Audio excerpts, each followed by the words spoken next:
All right, after that fairly long passage, we've got a very short passage here to sort of finish up that dinner party. And it's post Cenam. And post is another preposition that means after, and it can mean either after in space or in time. And it takes an accusative.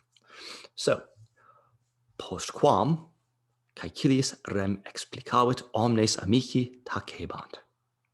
Postquam is that adverb that acts as a subordinating conjunction for a temporal clause. So it's describing when the main clause is happening. Caecilius is the subject. Rem is the accusative direct object. Explicavit is a perfect tense verb. Omnes is a nominative adjective that is modifying amici, which is the subject of the main verb. And tacebant is the main verb. All right, so this means after Caecilius explained the thing, all the friends were silent. Now, again, don't translate rem as thing as often as you can. Try and translate it as after he explained this or explained what had happened. All right. Mox vale dixerunt et evilla discesserunt. So mox is an adverb, vale is it's an imperative verb that is used to say farewell. Dixerunt is a perfect tense verb, and it's introducing the direct speech of vale. Et is a coordinating conjunction that is linking these two main verbs here. Evilla is a prepositional phrase that is ablative of separation, and discesserunt is another perfect tense verb. So immediately they said farewell and departed from the house. Proviam timide procerebant. Proviam is an accusative prepositional phrase, and it's an accusative of extent. Timide is an adverb, and procerebant is an imperfect tense verb. And this means they were proceeding timidly through the street, or timidly, cautiously, carefully, sort of thing. But it means that they have a little bit of fear or trepidation. Nullae stellae lucebant. Nullae stellae is the subject. Nullae is an adjective describing stellae, and lucebant is an imperfect tense verb. No stars were shining. Nulla luna erat in caelo. Nulla luna is the subject. Nulla is the adjective that's describing luna. Erat is the imperfect tense verb, and it's intransitive, so it doesn't need to take a direct object. It can't take a direct object, but it doesn't need to take a predicate nominative all the time, and this is an example of it not taking that. Instead, it's taking this prepositional phrase that's a locatival ablative. So, no moon was in the sky. Amici nihil audiverunt quod viae desertae erant. Amici is the nominative subject of the main clause. Nihil is the accusative direct object. Remember, it's indeclinable, so therefore it doesn't usually change its form, but it's acting as the direct object of this perfect tense verb, which is the main verb. Quod is a subordinating conjunction introducing a causal clause, so it means because. Viae desertae is, viae is the subject, and desertae is the predicate adjective, and erant is the imperfect copulant verb that is linking the two. And it means the friends heard nothing because the streets were deserted or empty. Amici per orbem tacite procerebant. Amici is the subject. Per orbem is the prepositional phrase, accusative of extent. Tacite is an ablative. It is an adverb. It is an adverb, although the form probably does come from an old ablative usage. But that's a long story for a different day.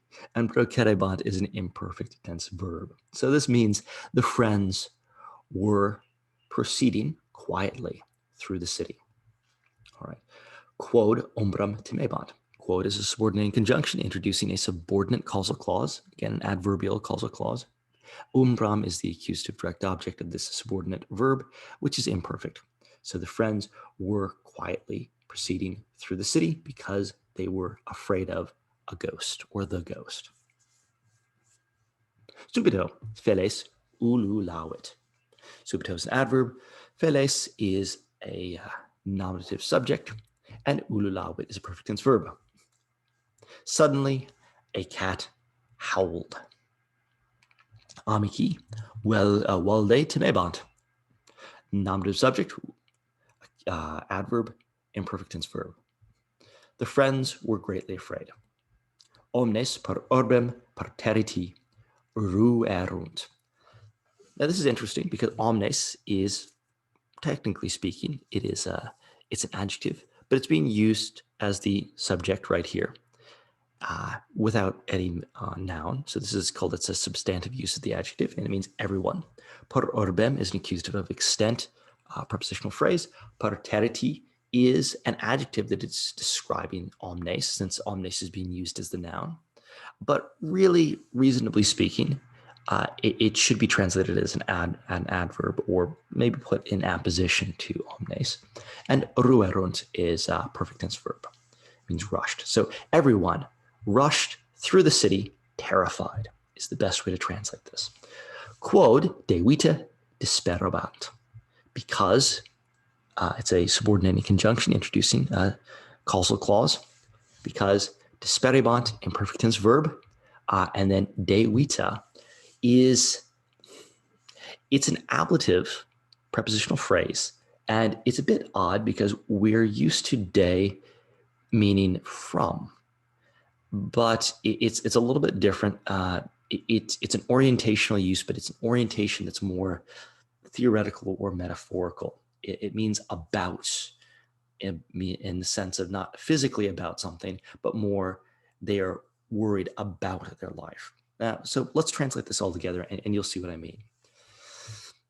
Everyone rushed through the city, terrified because they were frightened about their life, or they're fearing for their lives. Probably it's the best way to translate it. They're fearing for their lives. So you can see that prepositions in Latin are almost always spatial. So they always describe a physical location, but also they can be used to describe location in a more theoretical way, either in time. So, for example, after meaning physically it's behind something, or after meaning it comes afterwards. Also, we see that de can mean physically around a space or from a space.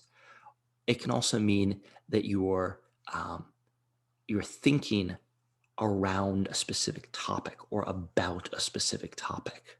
So this is an example of them talking or worrying about a specific thing.